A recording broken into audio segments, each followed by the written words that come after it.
안녕하세요. 기독교 교육학 여러분. 네, 벌써 봄학기 9강을 맞이하고 있습니다. 이제 4월 한 달 바짝 수업하시면 봄학기가 다 가게 되는데요.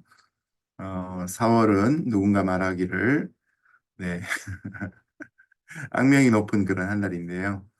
네, 그러나 또 학기 잘 마무리하시기를 늘 기도하고 있습니다. 잠깐 기도하겠습니다. 하나님 아버지 감사합니다. 학문의 기회를 주시고 우리에게 하나님의 나라와 교회를 섬길 수 있는 준비가 되게 하신 것을 감사합니다. 이 시간 주의 은혜로 우리와 함께 하시며 우리에게 지혜 주셔서 이 수업 잘 감당하도록 은총을 내려 주옵소서. 학업을 감당하기에 불편한 일들이 생기지 않도록 삶의 이모저모 하나님이 돌봐주시기를 간절히 바라며 예수님 이름으로 기도합니다. 아멘. 자, 오늘은 어, 지난 시간에 중세시대를 이어서 종교개혁과 추일학교 운동까지 근대까지를 같이 한번 살펴보려고 합니다. 네, 굵직한 사건들이 몇몇 등장하는데요. 네, 같이 보겠습니다. 자, 첫 번째로 종교개혁입니다. 종교개혁. 네. 종교개혁은 네, 어, 솔라로 시작하는 다섯 가지가 있죠. 오직 믿음, salvation by only faith. 영어로 하면 그렇습니다. 오직 믿음으로만 구원받는다. 그리고 중요한 것이 이제 두 번째, 오직 성경입니다. 종교개혁 이전까지는 천주교의 사제들만 성경을 접촉할 수 있었습니다. 더군다나 라틴어로 4세기에 성경이 번역되었기 때문에 공식적인 교회의 언어가 라틴어가 되어서 보통의 백성들은 라틴어를 배우지 못했기 때문에 성경을 읽을 수 없는 그런 상황이 생겼습니다. 제가 오늘 강의를 통해서 일관성 있게 말씀드릴 것 중에 하나가 바로 이 글을 읽을 수 있느냐 없느냐의 문제입니다. 성경도 책으로 주어진 것이기 때문에 읽을 수 있어야 그것이 성도들에게 은혜가 끼쳐지게 되죠. 그런 의미에서 종교개혁은 천주교를 반대한 것, 거기만 머무는 것이 아니라 종교개혁이라는 루터와 칼빈 앞으로 또 뒤로 이 성경을 번역하는 일, 기독교 신앙을 성경의 기초 위에 세우는 일, 이런 일들이 병행되었다는 것을 역사적인 맥락에서 읽어내는 것이 중요합니다. 그래서 종교개혁에 관한 중요한 개혁자 인물들을 다루면서 우리는 조금 더 시대를 앞서가서 14세기 존 위클리프에 대해서 생각하게 됩니다. 존 위클리프가 이제 중세 영어로 성경을 번역하게 되죠. 지금도 전 세계적인 성경 번역 선교 단체 이름이 위클리프 선교회라는 이름을 갖고 있죠. 거기에서부터 기인한 것입니다. 물론 한국에는 이제 GBT, B가 이제 바이블, 글로벌 바이블 트랜슬레이션 이런 이름으로 있는데요. 크게 보면 위클리프란 단체가 성경 번역을 주도하고 있습니다. 그 다음 인물로는 이제 체코죠. 체코의 잔 후스. 후스가 이제 거위란 그분들의 용어랑 비슷한데요. 우리가 알고 있는 루터와 깔뱅보다 100년 전에 먼저 종교개혁을 일으킨 사람입니다. 그리고 이제 존 낙스, 율리 즈빙글리, 마틴 루터, 잔 깔뱅, 존 칼빈 이렇게 표현하죠. 영어식으로 하면 존 칼빈, 그리고 프랑스식으로 말하면 잔 깔뱅 이렇게 됩니다. 자, 한 분씩 좀 살펴볼까요? 마틴 루터를 살펴보겠습니다. 자, 마틴 루터는 유명한 것이 95개의 조 반박문, 비텐베르그 성당 문에 붙이면서 종교개혁을 촉발시켰다라고 합니다. 네, 크게 보면 마틴 루터의 주장은 네 가지인데요. 오직 믿음, 오직 성경, 오직 은혜, 그리고 만인 제사장설 할 수 있습니다. 마틴 루터는 원래 그 신학교에서 라틴어를 가르치고 또 로마서를 가르치던 그런 분이었는데 이분도 당시로 보면 천주교 사제였기 때문에 바티칸에 있는 성 베드로 성당을 아주 가보고 싶은 그런 열정이 넘쳤습니다. 그러나 실상은 그가 바티칸에 가서 경험한 것은 최악이라고 할 수 있습니다. 그가 당시 신학교에서 로마서를 강론했는데 사람들은 믿음으로 구원을 받는 것이 아니라 그 성 베드로 성당에 있는 계단을 무릎에 이 피가 흐르는 정도로 무릎으로 기어오르는 그런 모습을 보고 이건 정말 아니다 싶은 생각을 하게 된 것이죠.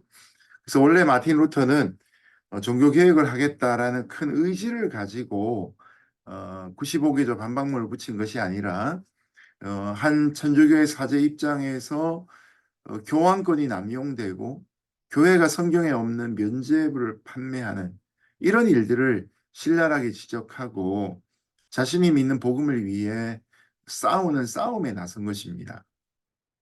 그래서 당시에 있던 천주교 교회에 대한 반란을 먼저 일으킨 것이 아니라 그가 종교개혁, 개혁을 일으켰다는 주제, 이것이 참 중요합니다. 그의 믿는 바의 내용은 이신칭의죠. 그리스도의 의가 믿는 사람들에게 전가되어서 그 믿음의 근거 위에 신자가 하나님께 받아들여진다. 이런 가르침을 나누게 된 것입니다. 이런 마틴 루터가 교육 이론으로도 우리에게 의미가 있는데요. 마틴 루터가 종교개혁을 일으키고 또 보름스나 이런 지역에서 재판을 받습니다. 당연히 마틴 루터에게 불리하게 돌아가게 되죠. 그러나 재판 후에 그가 돌아오던 길에 한 영주가 그를 납치하듯 중간에서 빼돌립니다. 그리고 그로 하여금 이제 성당에서 성경을 번역하게 하는 일을 하게 되죠. 아이젠나흐라는 그 영토를 다스리는 영주가 마틴 루터를 빼게 됩니다. 그래서 6개월 만에 독일어로 신약 성경을 번역하고 이후에 계속해서 독일어 문법을 완성하고 또 성경을 사람들에게 보급하는 일들에 아주 최선을 다합니다. 저도 이 마틴 루터가 성경 번역했다는 그 곳에 2번 가본 적이 있는데요. 아주 굉장히 높은 성이기도 하지만 허름한 방에서 그가 전심으로 성경을 번역했고 마틴 루터의 성경 번역은 특별히 신약 성경의 번역은 당시의 독일어 문법의 최고봉이었습니다. 지금도 독일어 문법을 연구하는 사람, 배워야 될 사람들에게는 신약 성경이 교과서와 같은 역할들을 하게 됩니다. 특별히 마틴 루터는 평신도 성경이라고 해서 요리문답, 믿음으로 깨닫는 진리를 가르치고요. 세례받기 전에 이런 문답을 계속하게 하죠. 또 성도들이 읽을 수 있도록 쉽게 성경을 번역했던 일들이 있고요. 또 부모가 자녀들의 종교교육과 또 장문, 또 글을 읽는 교육, 인성교육까지 시켜야 된다는 그런 입장들을 갖습니다. 모국어 학교라고 해서 일반적인 학교를 또 열어서 아이들에게 신앙과 작문, 산수, 음악, 체조 이런 것들을 가르치게 되었습니다. 이 모국어 학교란 말이 참 중요한데요. 당시의 교육은 라틴어를 중심으로 진행되었습니다. 그러나 이 종교개혁이 일어나면서부터 유럽에 있는 각 나라가 민족이 달랐죠. 민족별로 각자의 모국어를 갖고 있었는데 이제 라틴어로 교육하는 것이 아니라 지역에 맞는 그 나라, 그 민족의 언어로 교육하는 시스템이 작동되기 시작한 것입니다. 두 번째로 존 칼빈을 보면 칼빈, 우리에겐 더 친숙하죠. 우리가 갖고 있는 칼빈이즘의 신앙, 장로교 신앙에서 칼빈이즘의 신앙을 우리가 지금도 전수받고 있지요. 26살 때에 22살 때에 신학 박사가 되고 26살 때에 기독교 강요라는 제목으로 기독교의 교리를 집대성하게 됩니다. 이분의 삶과 또 이분의 이상, 또 이 제네바를 하나님의 도시로 만들고 싶어하는 그런 이상들이 실제로 작용한 그런 분이시죠. 자, 이런 칼빈의 신학뿐만 아니라 그의 기독교 생활 체계가 어, 우리에게는 개혁주의 전통의 기초를 이루게 되고요. 칼빈의 신앙 고백 중에 중요한 것은 하나님께서 사람을 먼저 선택하셨다. 선택론입니다. 예정론, 선택론 이렇게 되게 되죠. 어, 성악설이죠. 선천적으로 타락한 그런 성악설을 믿기 때문에 또 자녀 징계에 대한 부분에서도 아주 체벌을 허용했던 그런 교육 방식을 갖고 있습니다. 칼빈에 의해서 이루어진 이 스위스나 또 뭐 프랑스, 독일 영향을 받았던 학교 시스템이 있는데 이게 바로 복선제 더블 트랙 스쿨 시스템이라는 것입니다. 아까 말씀드렸던 모국어 교육처럼 각 나라는 민족별로 그 언어대로 어, 학교에 수업을 하죠. 우리가 그 마지막 수업이라는 소설 아시죠? 이런 것도 이 모국어 학교에 관한 배경이 되기도 합니다. 그래서 이런 모국어 학교에서 교리 문답하고 읽기와 쓰기, 산수, 역사 이런 걸 배웁니다. 그러나 여기에서 이제 보통 교육, 오늘날로 하면 일반적인 퍼블릭 스쿨이 되는 거죠. 근데 그 윗단계가 있는데 바로 고전 라틴어 문법 학교입니다. 여기서 이제 비로소 라틴어와 그리스 이브리어들을 배우게 되는데요. 당연히 목사, 변호사와 같은 미래 지도자를 양성하는 이 전문적인 목적을 갖게 됩니다. 아직까지 이제 그 전문적인 그런 교육의 시스템들이 보편화되지 않았기 때문에 우리가 지난주에 대학에 대해 출발해 살폈지만 아직은 보편화되지 않았기 때문에 이 고전 라틴어 문법 학교가 수도원 중심으로 있으면서 교회가 하는 전문적인 교육, 고등교육이 되는 것이죠. 네. 그래서 모든 당시의 유럽이 기독교를 국교로 공인하면서 이런 자연스러운 기독교 교육이 학교들마다 이루어지게 됩니다. 자, 이제 영국으로 한번 넘어가 보도록 하겠습니다. 중요한 인물은 이제 헨리 8세입니다. 약간은 좀 뜬금이 없을 수 있는데요. 헨리 8세는 평생 물을 멀리했던 것으로 유명한 인사입니다. 어, 상당히 핸섬한 사람이긴 했는데요. 워러포비아가 있어가지고 목욕하고 세수하는 그렇게 싫어했다고요. 어떻게 했겠습니까? 대신 진한 향수를 몸에 많이 뿌렸다고 합니다. 영국의 역사 속에 제일 재미있는 왕이 이제 헨리 8세인데요. 헨리 8세와 연관 지을 수 있는 중요한 단어는 수장령이란 단어, 그리고 성공회라는 단어, 그리고 이제 설명할 이 6번 결혼한 스토리가 나옵니다. 사실 헨리 8세는 튜터 왕가인데 아버지가 이제 헨리 7세였습니다. 튜터 왕가 중에는 첫 번째 왕이었어요. 그런데 이제 형이 원래는 장남으로 왕위를 물려받아야 되는데 결혼을 하고 얼마 있지 않아 요절을 하고 맙니다. 그리고 재미나게도 그 형수가 있는데 스페인 공주 출신이었던 형수입니다. 근데 그 형수랑 형이 결혼을 했는데 그만 형이 죽자 어, 그 형수가 형과 동침하지 않았다. 우리 법적으로만 결혼했다. 그렇게 하면서 이게 사실은 그 형이었던 아서보다 이 결혼을 준비하는 과정 중에 더 매력을 많이 느꼈던 이 헨리 8세랑 결혼을 하게 됩니다.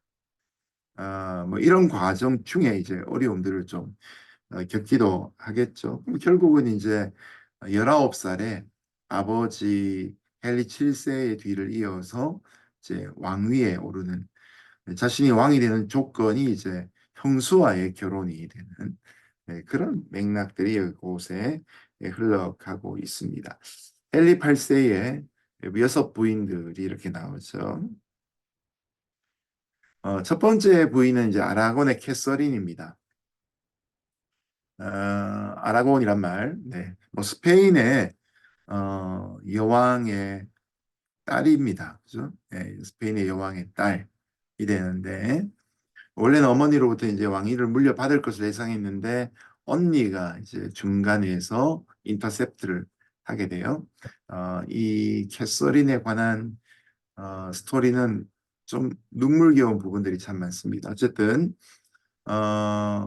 이 스페인과 그 영국의 이 잉글랜드가 이 서로 이제 국제 결혼을 통해서 막강한 결혼을 통한 평화 조약을 맺고자 하는 일들이 있었습니다. 근데 그 당시 이제 결혼 지참금이 필요했는데 신부가 지참금을 가지고 이 완전 바닥난 잉글랜드의 재정을 채워야지만 결혼할 수 있는 그런 상황이었는데요.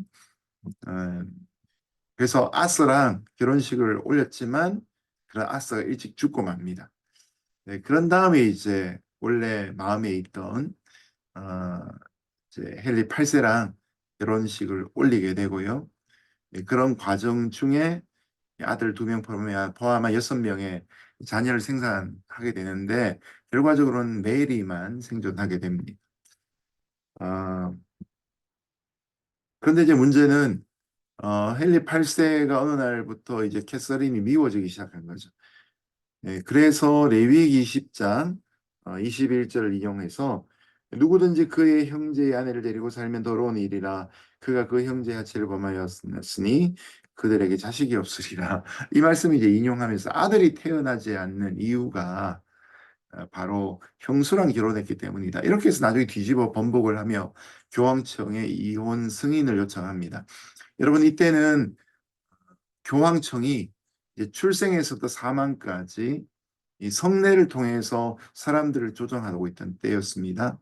그래서 국왕도 황제도 교황 밑에 있을 수밖에 없는 것이 교황이 왕이 된 것을 선언해 줘야 되고 교황이 결혼식을 집례해야 되는, 교황이 허락하지 않으면 이혼을 할 수가 없습니다. 자, 그런데 이것이 이제 교황청과의 힘겨루기가 되면서 결국은 헨리 8세가 당시에 교황의 휘하에 있던 캔터베리 대주교였던 토머스 크랜머에게 이제 새로운 이제 그 교단이 되는 성공회를 하게 하고 그를 이제 교황으로 임명을 한 거죠. 그리고 토마스 크랜머에 의해서 결혼이 무효화된 걸 선언받고 이제 이혼으로 들어가게 됩니다. 이런 맥락에는 이제 엠블린이라는 여인이 있었는데요. 이 캐서린과의 이혼하는 맥락 속에 이 엠블린이 등장을 해서 딸을 낳게 됩니다. 원래는 이제 엠블린이 굉장히 성격이 괴팍하고 그렇습니다. 근데 결국은 이제 결혼 생활 4년을 넘기지 못하고 이 처형을 당하죠. 이 또한 결혼 무효 선언을 하게 됩니다. 여기에 또 엠블린의 시녀였던 제인 시모어라는 여인이 또 연루가 됩니다. 엠블린을 처형시키고 같은 달에 헨리 8세가 제인 시모어에게 청혼을 하고 결혼을 하게 되고요. 그리고 그녀가 1536년에 헨리 8세의 유일한 후계자인 에드워드 6세를 출산하게 됩니다. 이 에드워드 6세가 나중에는 어, 잉글랜드와 스코틀랜드 전체를 다스리는 통합한 왕이 되지요.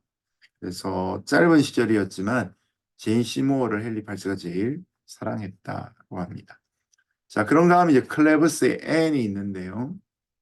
어, 제인 시모어가 죽고 난 다음에 독처하고 있던 이 헨리 8세가 이제 독일과의 평화 조약을 통해서 나라를 또 잘 지키기 위해서 독일에 있는 여러 나라 중에 하나인 클레베 공국의 공주인 앤과 결혼을 추진합니다.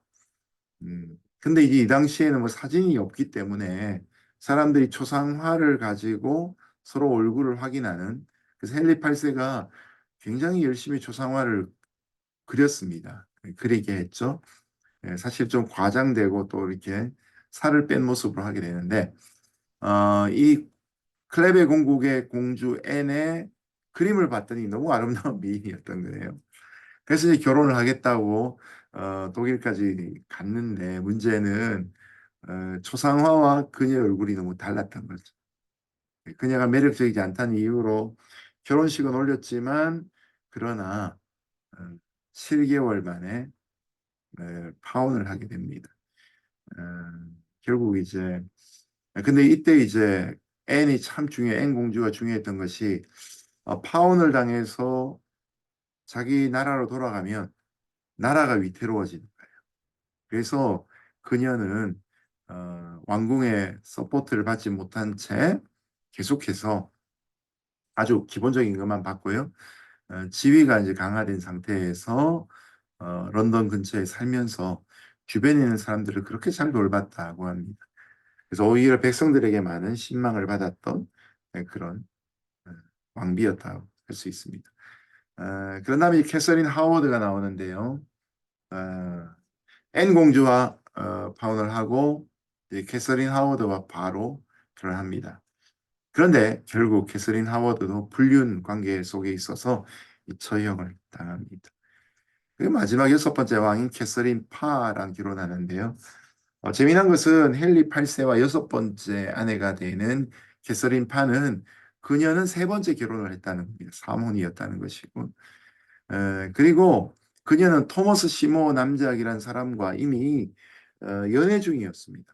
그럼에도 불구하고 캐서린 파는 헨리 8세와 결혼을 하고, 헨리 8세가 죽는 그때까지 계속해서 그를 잘 돌봐줍니다. 그리고 헨리 8세가 죽고 난 다음에는 또 시모 남작과 결혼을 또 하게 되는 그런 일들이 있습니다. 너무 이제 뭐 복잡하고 자잘구레한 일들인데요.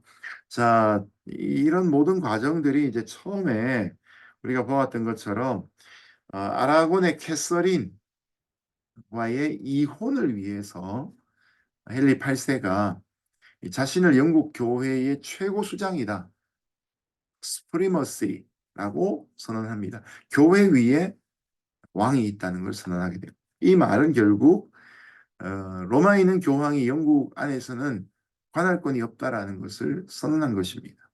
이것이 이제 모든 사람들에게 다 선언 맹세돼야 될 내용들이겠죠.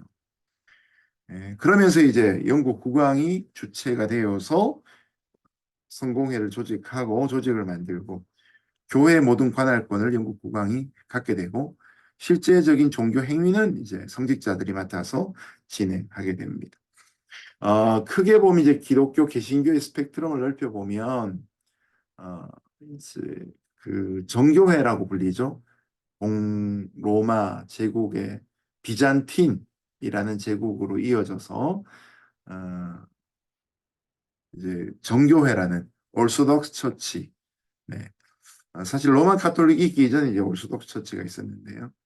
올소독스 처치는 국가 하나가 하나의 교단이 되죠. 러시아 정교회, 우크라이나 정교회 이런 이름을 붙입니다. 네, 그런 정교회가 있고요. 기독교의 스펙트럼의 제일 끝쪽 부분이죠. 그 바로 직전에 성공회가 있습니다. 그 성공회는 모든 예식 예전은 로만 카톨릭하고 거의 비슷하지요. 그러나 이제 사제를 우리는 신부라고 부르지만 이들이 결혼을 합니다. 아, 대천덕 신부님, 한국의 예수원 창설하신 대천덕 신부님도 성공회 신부이시죠. 그래서 기독교와 어떤 부분에서 상당히 개신교와 많은 부분 겹치는 부분들이 있습니다. 그 출발이 바로 헨리 8세로부터 시작이 되었다는 거죠. 그래서 교회의 모든 권한을 왕이 갖고 있고 관할권을 가지고 이 로마 교황이 칙서를 보내도 거부할 수 있는 권세가 있습니다.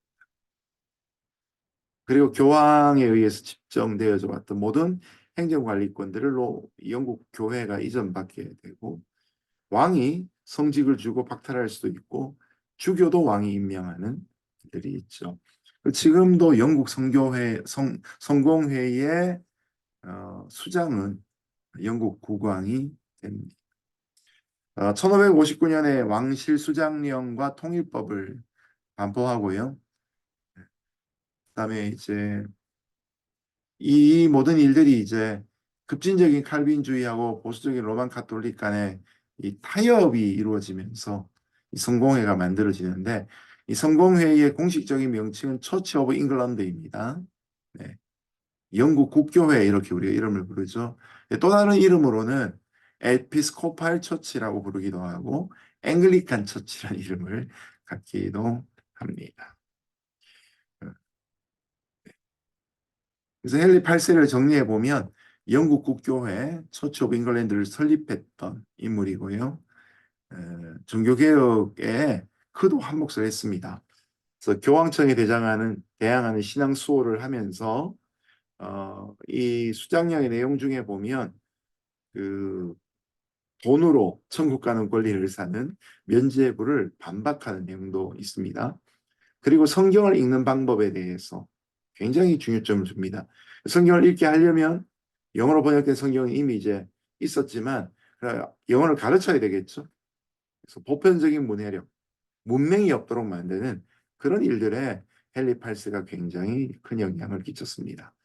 이런 성공회의 교육의 내용을 보면 자유방임형 교육입니다. 레세페르라고 부르는데요. 이것은 내버려 두다라는 그런 의미인데요.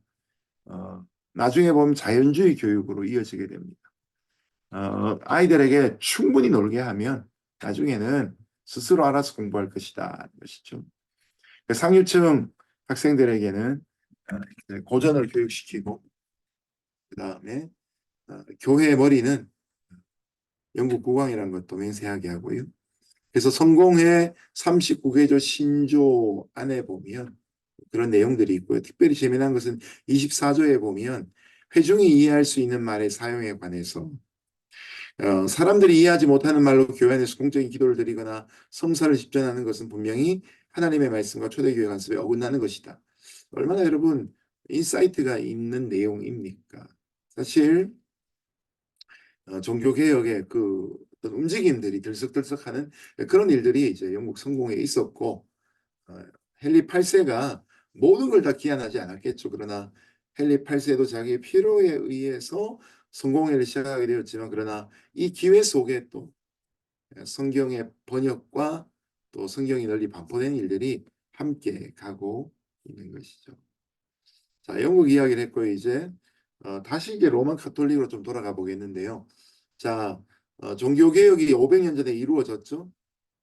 처음에 루터가 의도하지 않았지만 로만 카톨릭 안에서 개신교로 나오게 되었습니다.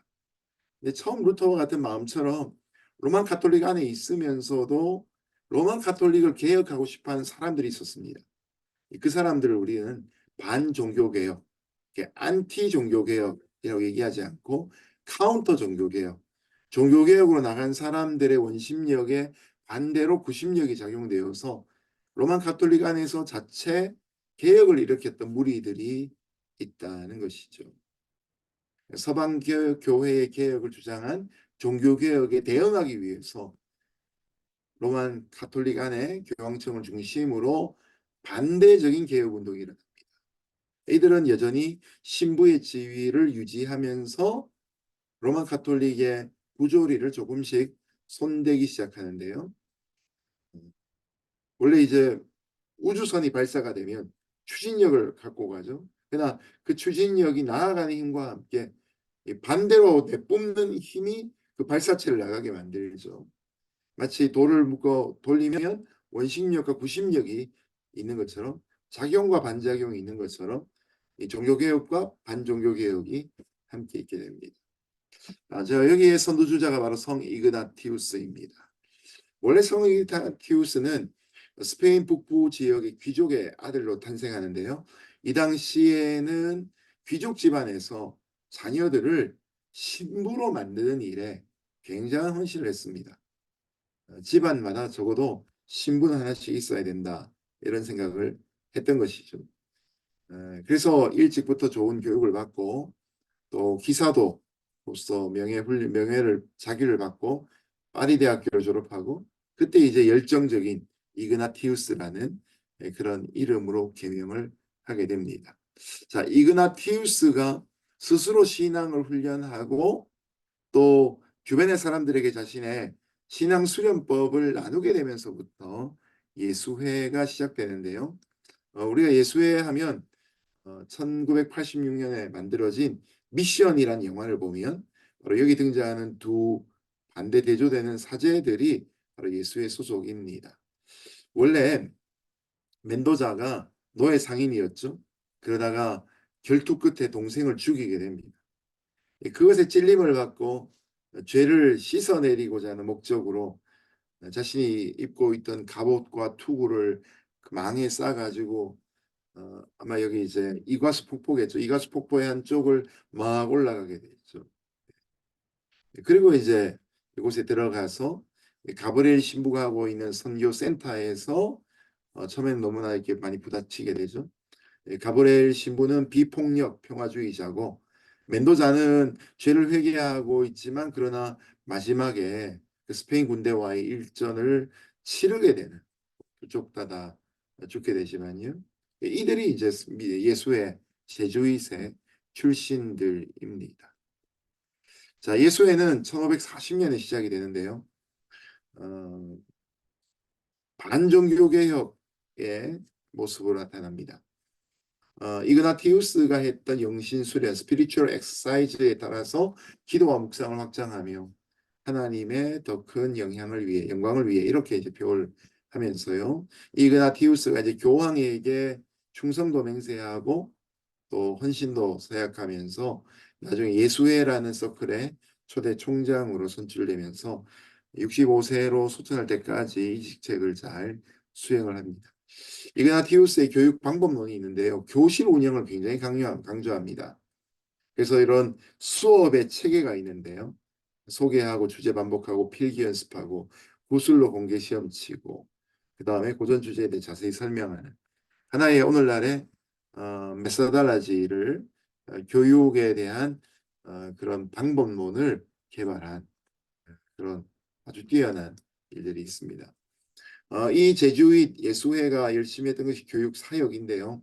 한국에도 서강대학교가 있지요.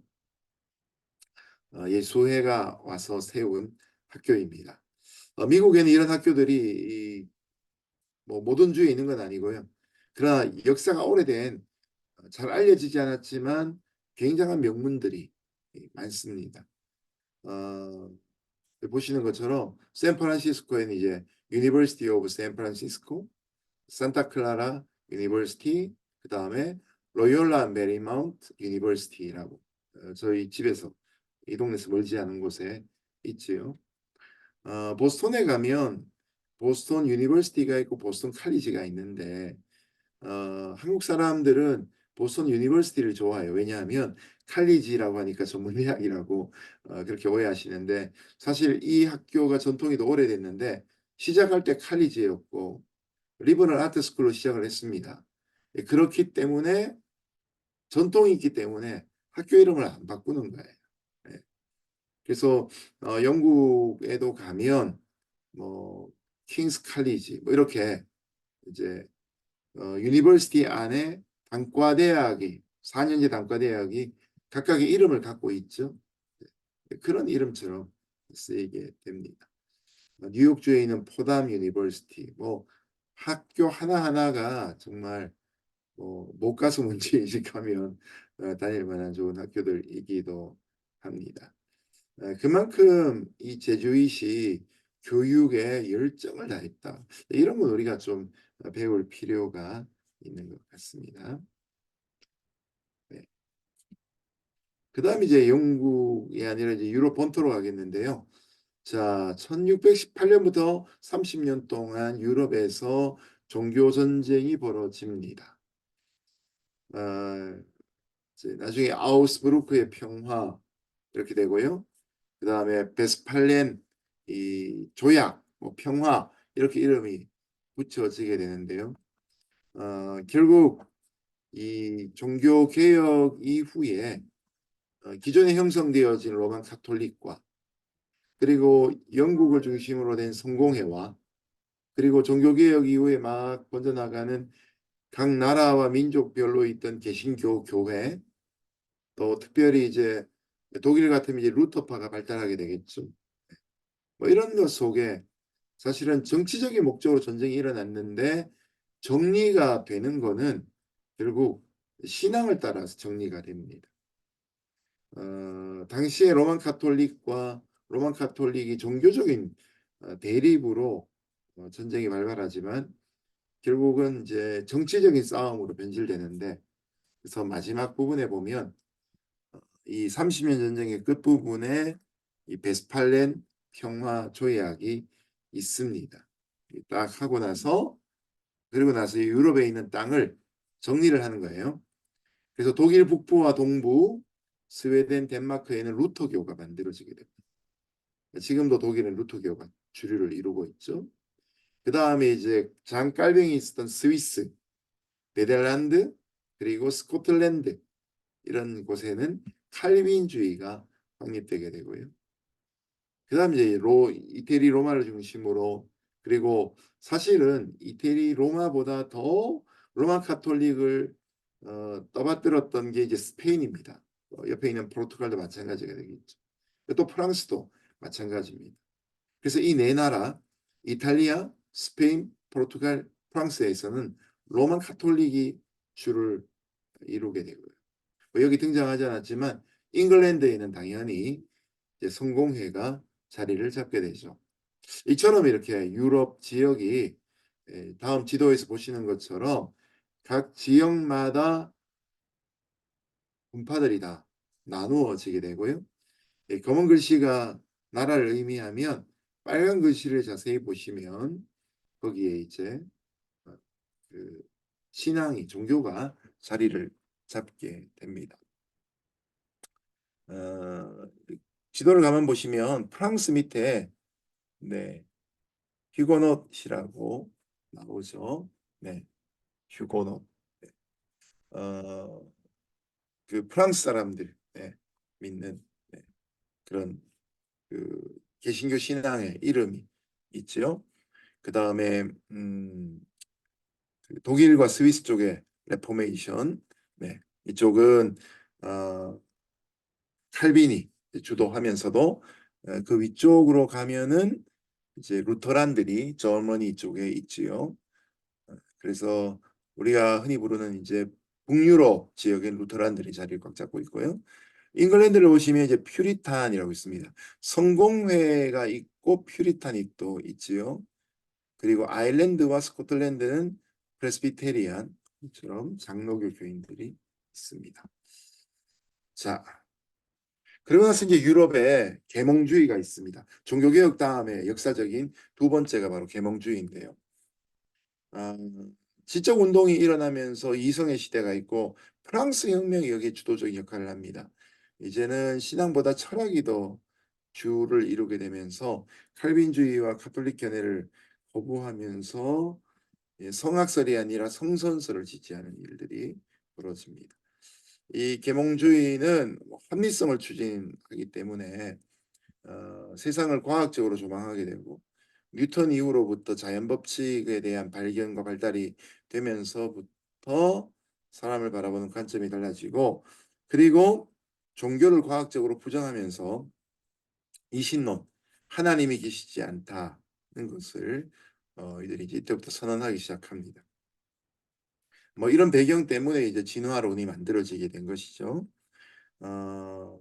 네, 고전적 인본주의를 이제 교육하고 있지만, 그러나 이런 갈등들이 이 시기에 많이 벌어지게 되고요.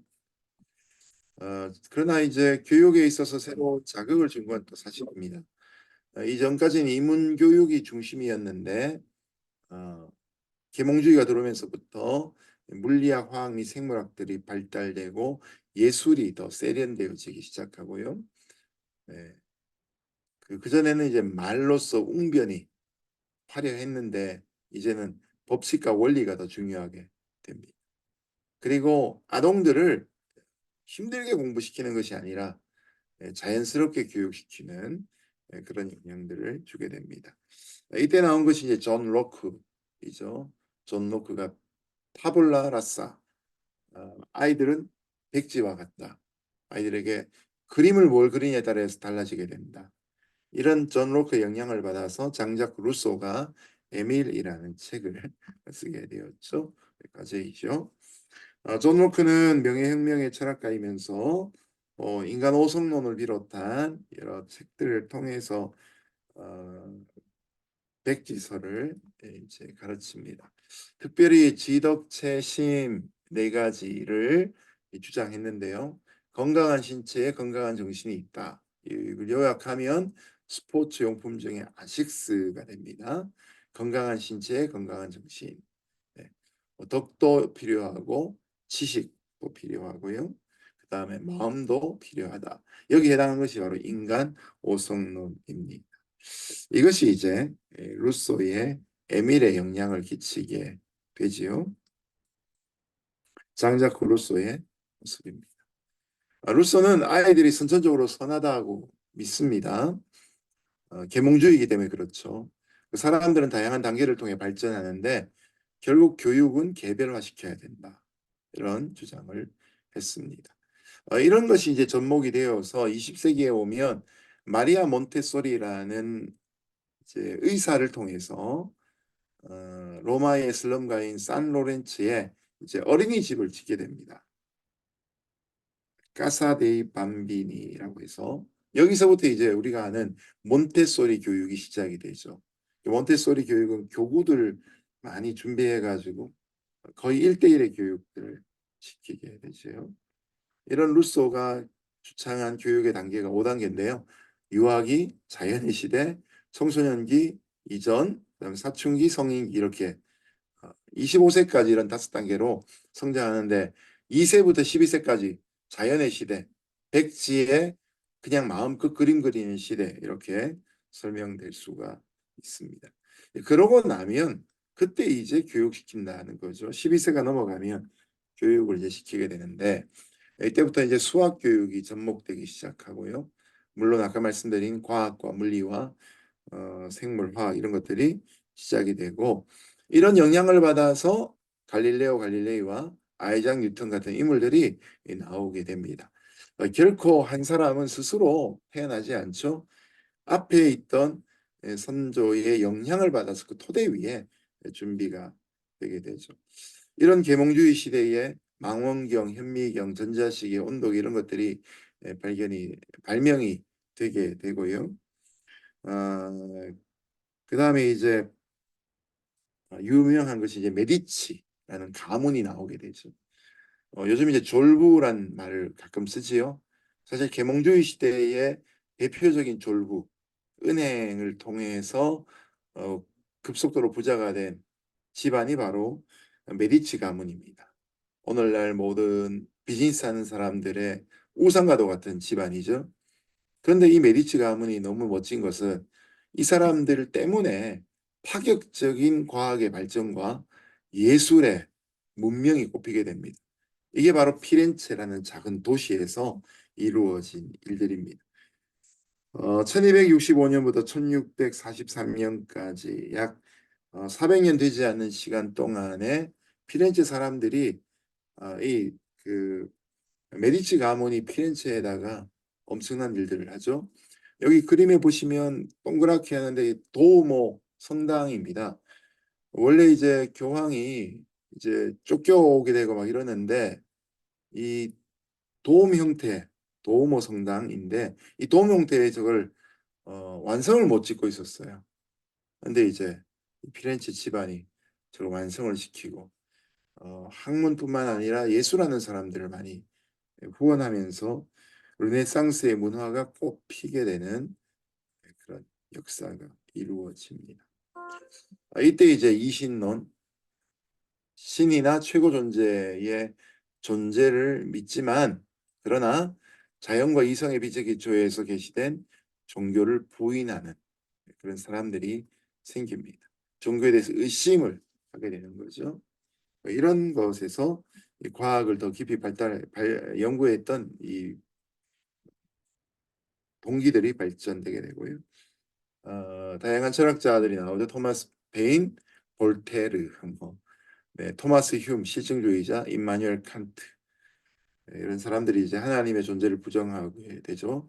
볼테르 같은 사람은 자기가 예언하기를 50년, 100년 뒤에 이 땅의 성경은 사라질 것이다. 근데 볼테르의 집이 나중에 성경 보관하는 창고가 되기도 하죠. 그래서 16세기에 있었던 1517년에 시점을 잡는 종교개혁이 있었고요. 그 다음 17세기, 18세기에 계몽주의가 있고요. 18세기 후반에 산업혁명이 일어나게 됩니다.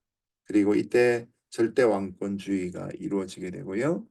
그리고 나폴레옹 전투가 끝나고 신성로마 제국이라고 해서 독일 중심으로 독일이 힘이 세지면 신성로마 제국의 황제가 돼요. 이런 신성로마 제국이 1806년에 해체가 되게 됩니다. 지난주에 보았던 것이죠. 그러면서 이제 19세기를 들어오면 유럽의 오늘날의 근대 민족 국가들이 하나씩 형성되게 됩니다. 여기 이제 1789년 프랑스 혁명이 또한 중요한 역할을 하고 있습니다. 이런 근대 교육 제도의 특징은 평등, 누구나 교육받을 수 있는 보편성, 교육의 내용이 동일해야 되고, 세 번째 무상교육, 그리고 의무교육을 해야 한다. 이렇게 말씀드릴 수 있습니다. 제가 오늘 이 주일학교까지 좀 하려고 했는데 시간이 조금 충분히 된 것 같아서요. 여러분 여기까지 강의하도록 하겠습니다. 자, 멋진 한 주간 보내시고요. 학기 말 향해서 파이팅 하시기 바랍니다. 수고하셨습니다. 감사합니다.